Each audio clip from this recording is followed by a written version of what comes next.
This video is brought to you by AKSIAS.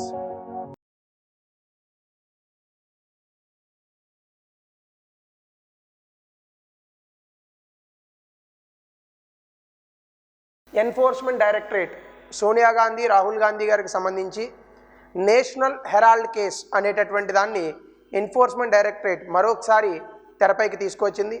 దీనికి సంబంధించి మనం ఒకసారి అంశాలను కనుక పరిశీలిస్తే ఇది అసలు న్యూస్లో ఎందుకుంది, అలాగే నేషనల్ హెరాల్డ్ కేస్ అంటే ఏంటి, అసలు ఎన్ఫోర్స్మెంట్ డైరెక్టరేట్ అనేటటువంటి సంస్థ తాలూకా పుట్టుపూర్వత్రాలు ఏంటి, అలాగే ఈ సంస్థ ఎప్పుడు పుట్టింది, ఈ సంస్థకు సంబంధించి ఫారెన్ ఎక్స్చేంజ్ మేనేజ్మెంట్ యాక్ట్ విదేశీ మారక నిర్వహణ చట్టం అంటే ఏంటి, ఫెమా అనే రెండు చట్టాలు ఉండేవి, వాటిని రెండింటికి మధ్య ఉన్నటువంటి డిఫరెన్స్, అలాగే కంపోజిషన్ ఆఫ్ ఈడీ అంటే ఎన్ఫోర్స్మెంట్ డైరెక్టరేట్లో ఏ వ్యక్తులు ఉంటారు, అలాగే ఎన్ఫోర్స్మెంట్ డైరెక్టరేట్ యొక్క విధులు, ఇవన్నీ కూడా మనం చూడబోయేటటువంటి అంశాలు. ముందుగా మీరు ఈ నేషనల్ హెరాల్డ్ కేసును కనుక ఒకసారి గమనిస్తే, ఈ నేషనల్ హెరాల్డ్ కేసులో భాగంగా ఫస్ట్ ఆఫ్ ఆల్ ఈ నేషనల్ హెరాల్డ్స్ అనేటటువంటిది ఒక న్యూస్ పేపర్. 1938 సంవత్సరంలో మొట్టమొదటి ప్రధానమంత్రి అయినటువంటి జవహర్లాల్ నెహ్రూ గారు ఈ నేషనల్ హెరాల్డ్ అనేటటువంటి ఈ న్యూస్ పేపర్ని మొదలు పెట్టడం జరిగింది. అయితే ఆ తర్వాత కాలానుగుణంగా ఈ నేషనల్ హెరాల్డ్ న్యూస్ పేపర్ అనేటటువంటి దాన్ని కాంగ్రెసే ప్రమోట్ చేస్తూ వస్తుంది. అలాగే కాంగ్రెస్ అనే పార్టీ, ఒక రాజకీయ పార్టీ ఏదైతే ఉందో, ఈ రోజున మనం ఇండియన్ నేషనల్ కాంగ్రెస్గా పిలువబడేటటువంటి రాజకీయ పార్టీ ఏదైతే ఉందో, ఈ పార్టీ ఈ నేషనల్ హెరాల్డ్ అనేటటువంటి సంస్థకి ఫండింగ్ ఇస్తుంది. అయితే 2008 సంవత్సరంలో సరిగ్గా నిర్వహణ అవ్వట్లేదు అని చెప్పేసి ఈ నేషనల్ హెరాల్డ్ అనేటటువంటి న్యూస్ పేపర్ని మూసేశారు. అయితే ఆ తర్వాత ఈ నేషనల్ హెరాల్డ్ తాలూకా షేర్లన్నీ కూడా ఒక సంస్థకి బదిలీ అవ్వడం జరిగింది. అయితే దాని తర్వాత ఈ సంస్థని మరొక సంస్థ యంగ్ ఇండియా లిమిటెడ్ అనేటటువంటి సంస్థ ఈ నేషనల్ హెరాల్డ్కి సంబంధించినటువంటి ఒక కంపెనీని కొనుగోలు చేసింది. ఈ యంగ్ ఇండియా లిమిటెడ్లో రాహుల్ గాంధీ గారికి 38% షేర్లు ఉన్నాయని, ఈ నేషనల్ హెరాల్డ్ అనేటటువంటి న్యూస్ పేపర్ని అతి తక్కువ ధరకే చేజిక్కించుకోవడానికి గాను యంగ్ ఇండియా లిమిటెడ్ కేవలం 50 లక్షల రూపాయలు మాత్రమే చెల్లించి ఈ నేషనల్ హెరాల్డ్ని దక్కించుకోవాలనేటటువంటి ప్రయత్నం చేసిందని, ఆ రోజున ఉన్నటువంటి ధరల్లో ఈ నేషనల్ హెరాల్డ్ దాదాపుగా ఒక 200 కోట్లు ఉండొచ్చని, ఇప్పుడున్నటువంటి ధరల్లో 1600 నుంచి 5000 కోట్ల రూపాయలు ఈ నేషనల్ హెరాల్డ్ న్యూస్ పేపర్ల తాలూకా ఎసెట్స్ అంటే ఆస్తులు ఏవైతే ఉన్నాయో, బిల్డింగ్లు కావచ్చు, ఆ న్యూస్ పేపర్కి సంబంధించినటువంటి ఇన్ఫ్రాస్ట్రక్చర్ కావచ్చు, ఇవన్నీ కూడా ఉన్నాయని చెప్పి ఈయన బీజేపీకి సంబంధించినటువంటి వ్యక్తి సుబ్రహ్మణ్య స్వామి, ఈయన పేరు దేశంలో బాగా ప్రముఖమైనటువంటి వ్యక్తుల్లో ఈయనొకరు. ఈయన సోనియా గాంధీ అలాగే రాహుల్ గాంధీ గారి పైన కేసు నమోదు చేయడం జరిగింది. అయితే ఈ కేసుని 2011 ఆ ప్రాంతంలో ఈ కేసు పైన ఏ విధమైనటువంటి ఎవిడెన్సెస్ లేవు అనేటటువంటి ఒక కంటెక్స్లో ఎన్ఫోర్స్మెంట్ డైరెక్టరేట్ ఈ కేసును మూసివేసింది. అయితే ఆ తర్వాత ఈ కేసుని ఎవరైతే ఓవర్సీ చూశారో ఆ వ్యక్తి తొలగించబడ్డము, ఇటువంటి కొన్ని విషయాలు జరిగిన తర్వాత 2014లో ఏర్పాటైనటువంటి బీజేపీ ప్రభుత్వం మళ్ళా ఎన్ఫోర్స్మెంట్ డైరెక్టరేట్ చేత ఈ కేసుని ఓపెన్ చేయించడం జరిగింది. ఇది న్యూస్లో వచ్చినటువంటి అంశం. అయితే ఈ కేసుకు సంబంధించినటువంటి అంశాలు మనకి ఎగ్జామ్లో అడగడు. మరి ఏమడుగుతాడు? ఎన్ఫోర్స్మెంట్ డైరెక్టరేట్ గురించి అడుగుతాడు. అది ఒకసారి చూద్దాం మనం. ఎన్ఫోర్స్మెంట్ డైరెక్టరేట్ అంటే ఏంటి? The Directorate General of the Economic Enforcement, that is called Enforcement Directorate, is a law enforcement and economic intelligence agency responsible for enforcing economic and fighting economic crime in India.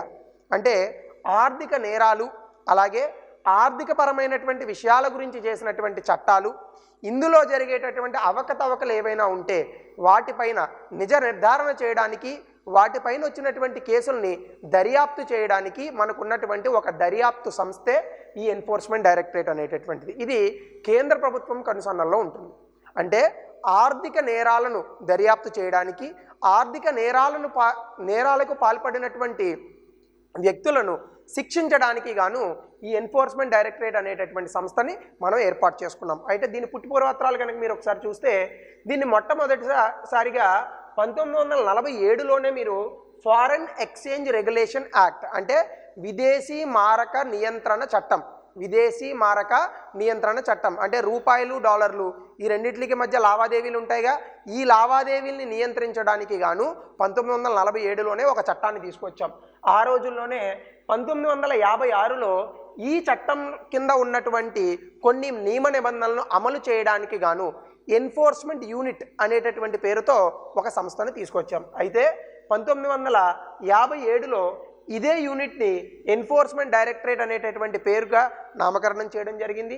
అయితే ఇప్పుడు ప్రస్తుతం ఈ enforcement directorate అనేటటువంటిది ministry of finance అంటే ఆర్థిక మంత్రిత్వ శాఖ ఏదైతే ఉందో ఆ ఆర్థిక మంత్రిత్వ శాఖలో డిపార్ట్మెంట్ ఆఫ్ రెవెన్యూ అనేటటువంటి ఒక ఉపశాఖ కిందకి వస్తుంది. అయితే ఈ ఫారెన్ ఎక్స్చేంజ్ రెగ్యులేషన్ యాక్ట్ని మనం 1991లో వచ్చినటువంటి ఆర్థిక సంస్కరణలో భాగంగా ఫారెన్ ఎక్స్చేంజ్ రెగ్యులేషన్ యాక్ట్ని తీసేసాం.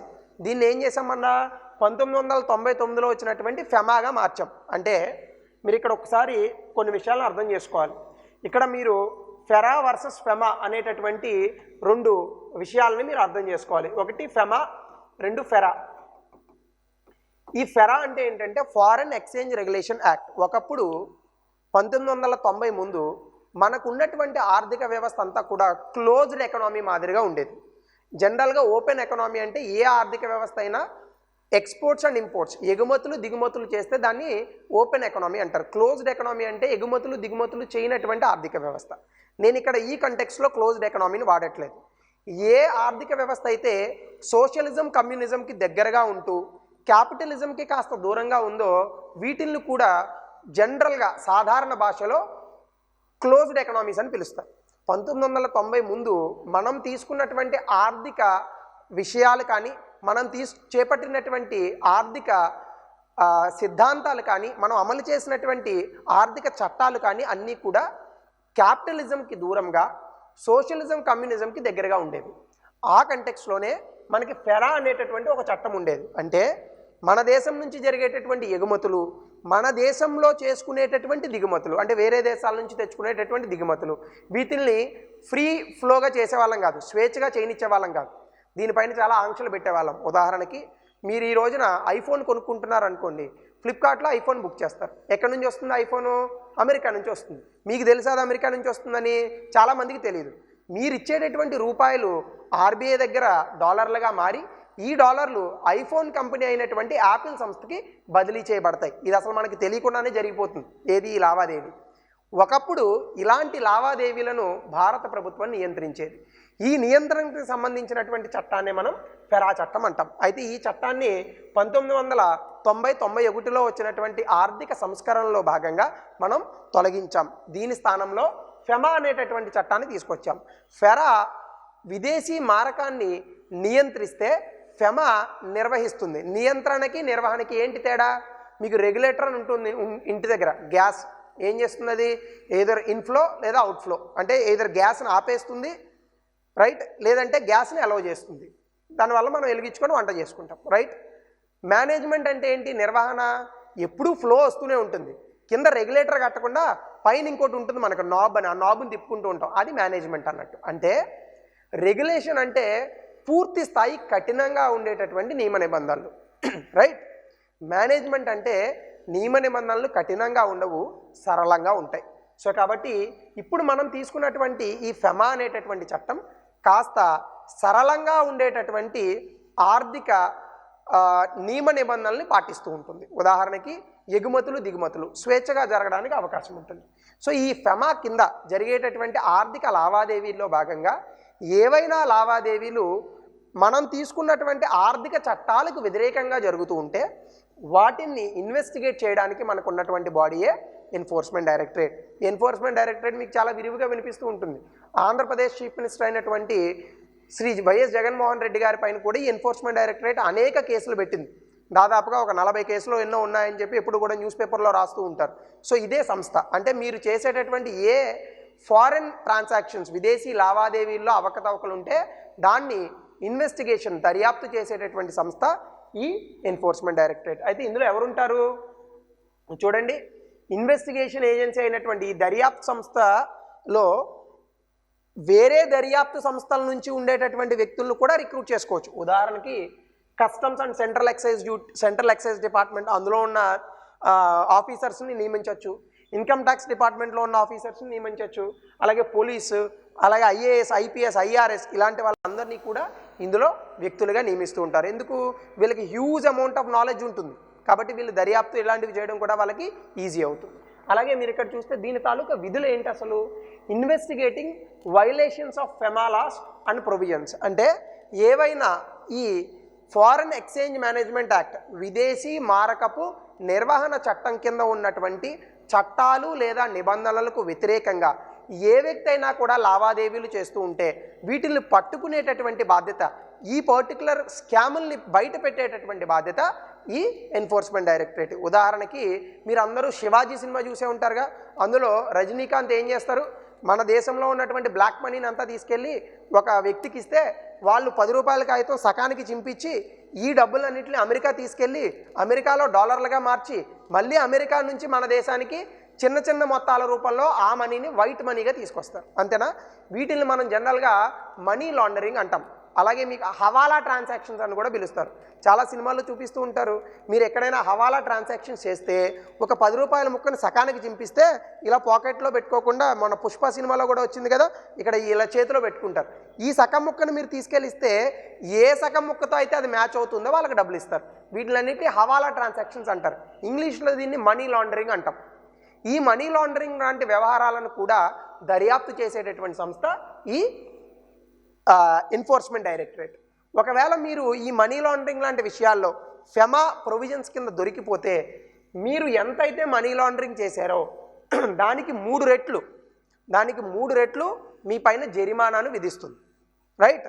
సో ఆ పర్టికులర్ పవర్స్ కూడా, అధికారాలు కూడా ఎన్ఫోర్స్మెంట్ డైరెక్టరేట్కి ఉంటాయి. అలాగే మనకి ఇంకొక చట్టం ఉంది, prevention of money laundering act 2002. Prevention of money laundering అంటే ఇప్పుడే చెప్పాను, ఎవరైతే ఈ రకమైనటువంటి హవాలా ట్రాన్సాక్షన్స్ లావాదేవీలు చేస్తారో ఈ వ్యక్తుల్ని పట్టుకోవడానికి గాను దీని కింద ఉన్నటువంటి చట్టాలు మరియు దాని కింద ఉన్నటువంటి నిబంధనలు ఏవైతే ఉన్నాయో వీటిని అమలు చేసేటటువంటి బాధ్యత కూడా ఎన్ఫోర్స్మెంట్ డైరెక్టరేట్దే. అలాగే మీరు ఇంకోటి చూడండి, processing cases of fugitives from India under the fugitive economic offenders act. అంటే ఎకనామిక్ అఫెండర్స్, ఆర్థిక నేరగాళ్ళు ఉంటారు. మన దేశంలో ఆర్థిక నేరం చేసేసి వేరే దేశాలకి పారిపోతూ ఉంటారు. ఈ మధ్య కాలంలో కూడా మనం విజయ్ మాల్యా గురించి చెప్పుకుంటున్నాం, నీరవ్ మోడీ గురించి చెప్పుకుంటున్నాం. ఇలాంటి వ్యక్తులను వేరే దేశాల నుంచి మన దేశానికి తీసుకురావాలంటే మనకున్నటువంటి చట్టం ఈ ఎకనామిక్ అఫెండర్స్ యాక్ట్ 2018. దీన్ని కూడా అమలు చేసేటటువంటి బాధ్యత ఎవరిది? ఈ ఎన్ఫోర్స్మెంట్ డైరెక్టరేట్ది. సో ఇవన్నీ కూడా ఎన్ఫోర్స్మెంట్ డైరెక్టరేట్ యొక్క విధులు. ఇవే కాకుండా మీరు చూస్తే preventive detention under the conservation of foreign exchange and prevention of smuggling activities. Smuggling లావాదేవీలను నిరోధించడానికి, స్మగ్లింగ్ కార్యకలాపాలు వాటిలో జరిగేటటువంటి లావాదేవీలు వీటిని నిరోధించడానికి, అలాగే కన్జర్వేషన్ ఆఫ్ ఫారెన్ ఎక్స్చేంజ్ అంటే విదేశీ మారక ద్రవ్యం ఏదైతే ఉందో దీన్ని పరిరక్షించడానికి మనం ఒక చట్టం చేసాం. ఎప్పుడు? 1974లో. ఇదే కోఫీ పోజా యాక్ట్ అంటారు షార్ట్కట్లో దాన్ని. ఈ యాక్ట్కి సంబంధించి, ఈ చట్టానికి సంబంధించి ఏవైనా దర్యాప్తులు ఉంటే వాటికి స్పాన్సరింగ్ కూడా చేసేటటువంటి సంస్థ ఏది అంటే వాటికి కావాల్సినటువంటి అడ్మినిస్ట్రేటివ్ మెషినరీ కానీ, అధికారులను కానీ ఇవన్నీ కూడా సప్లై చేసేటటువంటి సంస్థ ఏది? మళ్ళా ఎన్ఫోర్స్మెంట్ డైరెక్టరేట్. అంటే ఎన్ఫోర్స్మెంట్ డైరెక్టరేట్ ఎక్కడ వస్తుంది మీకు? విదేశీ కరెన్సీకి మన దేశంలో ఉన్నటువంటి మన దేశపు కరెన్సీకి మధ్య జరిగేటటువంటి లావాదేవీలలో ఏవైనా ఆర్థిక నేరాలు జరిగితే ఈ ఆర్థిక నేరాలని పట్టుకోవడానికి ఉన్నటువంటి దర్యాప్తు సంస్థనే మనం ఎన్ఫోర్స్మెంట్ డైరెక్టరేట్ అంటాం. అలాగే rendering cooperation to foreign countries in matters related to money laundering and restoration of assets under the PMLA provisions. అంటే ప్రివెన్షన్ ఆఫ్ మనీ లాండరింగ్ అని అనుకున్నాం కదా ఇందాక ఒక చట్టం, మనీ లాండరింగ్ నిరోధక చట్టం అనేటటువంటిది. ఇందులో భాగంగా మన దేశంలో ఆర్థిక నేరాలు చేసి వేరే దేశానికి పారిపోయినటువంటి వ్యక్తులు వాళ్ళ దగ్గర నుంచి ఏవైనా ఆస్తుల్ని మనం వెనక్కి తెచ్చుకునేటటువంటి ఏవైనా ఇదులు ఉంటే కనుక వాటిని, అలాగే ఈ విదేశాల మధ్య ఉన్నటువంటి ఏమన్నా కొన్ని కోఆపరేషన్స్ ఉంటాయి. ఇప్పుడు ఉదాహరణకి విజయ్ మాల్యా ఉన్నారు, ఆయన యూకే పారిపోయారు. ఇప్పుడు ఆయన యూకే నుంచి తీసుకురావాలంటే ఏం చేయాలి? మన దేశానికి యూకేకి మధ్య కొంత సహాయ సహకారాలు అనేటటువంటివి ఉండాలి. ఈ సహాయ సహకారాలని పెంపొందించేటటువంటి సంస్థ కూడా ఏవి? ఈ చట్టాలకు సంబంధించి అది కూడా ఈ పర్టికులర్ సంస్థదే బాధ్యత. కాబట్టి ఎన్ఫోర్స్మెంట్ డైరెక్టరేట్ అనేటటువంటిది డాలర్ రూపంలో లేదా విదేశీ మారక ద్రవ్యం రూపంలో జరిగేటటువంటి ఏ అవకతవకలైనా కూడా పట్టుకునేటటువంటి బాధ్యత ఎవరిది? ఎన్ఫోర్స్మెంట్ డైరెక్టరేట్ది. అందుకే మీకు విదేశాలలో పెట్టేటటువంటి డబ్బుల్ని కానీ లేదా స్విస్ బ్యాంకుల్లో దాటేటటువంటి డబ్బుల్ని కానీ లేదా ఈరోజు రాహుల్ గాంధీ పైన వచ్చినటువంటి ఈ నేషనల్ హెరాల్డ్ కేస్ అనేటటువంటిది ఏదైతే ఉందో దీన్ని దర్యాప్తు చేసేటటువంటి బాధ్యత కానీ మనం ఎవరికి ఇచ్చాం? ఎన్ఫోర్స్మెంట్ డైరెక్టరేట్కి ఇచ్చాం. అలాగే మీరు ఇక్కడ గుర్తుపెట్టుకోవాల్సినటువంటి అంశం జనరల్గా పుస్తకాల్లో కూడా కనిపించదు. జనరల్గా ఏంటంటే లా ప్రకారం అంటే చట్టం ప్రకారం మన పైన ఏదైనా కేసు పడింది అనుకోండి, దాన్ని ప్రూవ్ చేయాల్సినటువంటి బాధ్యత మన మీద కేసు పెట్టినటువంటి వ్యక్తిది. కానీ ఎన్ఫోర్స్మెంట్ డైరెక్టరేట్లో పెట్టినటువంటి కేసులకి ఎలా ఉంటుందంటే మీ మీద కేసు పెడితే అంటే ఫర్ ఎగ్జాంపుల్ మీ అకౌంట్లో ₹1,00,000 వచ్చాయి, మీరే నిరూపించుకోవాలి ఈ అకౌంట్లోకి వచ్చిన ₹1,00,000 సక్రమమైనటువంటి మార్గంలోకి వచ్చాయని మీరే నిరూపించుకోవాలి. కాబట్టి జనరల్గా లా ఏం చెప్తుంది? A person is innocent until he is proven guilty. అంటే ఒక పర్సన్ అతను నిజమైన తప్పు చేశాడని తేలేంత వరకు అమాయకుడే. కానీ ఎన్ఫోర్స్మెంట్ డైరెక్టరేట్లో అట్లా కాదు. You have to prove your innocence until that time you are to be a guilty person. అంటే నువ్వు అమాయకుడు అని ముందు కాదు, ఎన్ఫోర్స్మెంట్ డైరెక్టరేట్ కేసు పెట్టగానే నువ్వు తప్పు చేసినట్టు, నువ్వు అమాయకుడు అని చెప్పి నువ్వే ప్రూవ్ చేసుకోవాలి. ఇదే ఎన్ఫోర్స్మెంట్ డైరెక్టరేట్లో ఉన్నటువంటి ప్రమాదం. కాబట్టి ఎన్ఫోర్స్మెంట్ డైరెక్టరేట్ కేసులు అంత త్వరగా తేలవు. So that is the thing about the enforcement directorate. అలాగే మనం ఎప్పుడు చూసేటటువంటి thing question of the day, the headquarters of the enforcement directorate is in Delhi. So ఇటువంటి క్వశ్చన్స్ వెరీ ఇన్ జనరల్గా అడుగుతూ ఉంటాడు. సో ఖచ్చితంగా ఎన్ఫోర్స్మెంట్ డైరెక్టరేట్ ఢిల్లీలోనే ఉంది. కొన్ని చోట్ల ముంబై ఇట్లాంటి ప్రశ్నలు అడిగాడు కానీ తప్పది. It is mandated for enforcing the provisions of FEMA act అలాగే prevention of money laundering act. ఈ రెండు నేను మీకు ఇప్పుడే చెప్పాను, ఇది కూడా కరెక్టే. The enforcement directorate is administered under the ministry of home affairs. ఇందాక చెప్పాను కదా, ఆర్థిక మంత్రిత్వ శాఖ కింద ఉంటుంది, హోమ్ అఫైర్స్ కింద కాదు. కాబట్టి తప్పు. కాబట్టి 3 రాంగ్. కాబట్టి the answer would be 1 and 2. This video is brought to you by AKSIAS.